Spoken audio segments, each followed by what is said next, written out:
యాదాద్రి భువనగిరి జిల్లా కేంద్రం మరి రోప్వే అనేది పత్రికలో చూసినాం.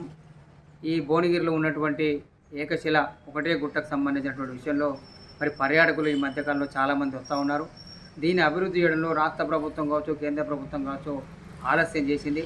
మరి ఈ మొన్న రోజుల పత్రికలు ఉన్నట్లయితే కేంద్ర ప్రభుత్వం డబ్బులు రిలీజ్ చేసి అభివృద్ధి చేస్తున్నాం, అట్లాగే రోప్వే చేస్తున్నట్టుగా పత్రికలు చూసాం. దీన్ని ఎప్పుడో మంజూరు కావాల్సినటువంటిది ఇప్పటికే ఆలస్యం జరిగింది. దీన్ని వెంటనే అభివృద్ధి చేసి మరి ఉపయోగంలోకి తేవాల్సిందిగా మేము కోరుతా ఉన్నాం.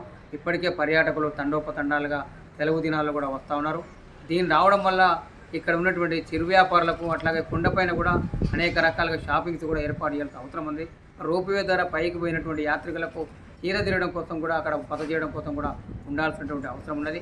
కింద కూడా దీన్ని డెవలప్మెంట్ చేస్తే ఇక్కడ పట్టణంలో ఉన్నటువంటి మరి చిరు వ్యాపారులకు కావచ్చు, ఉపాధి లేని వాళ్ళకు జీవనోపాధి కలుగుతుంది. మరి ఈ పట్టణానికి సంబంధించి ఒకటే కాకుండా బీబీ నగర్ నుంచి వస్తుంటే ఎయిమ్స్ హాస్పిటల్ కూడా కేంద్ర ప్రభుత్వం మంజూరు చేసింది.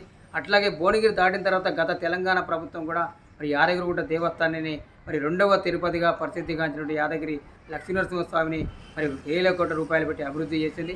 మరి అట్లాగే అది దాటిన తర్వాత మరి జైన దేవాలయం ఆలేరు మండలం కొలన్పాకు జైన దేవాలయం ఉన్నది.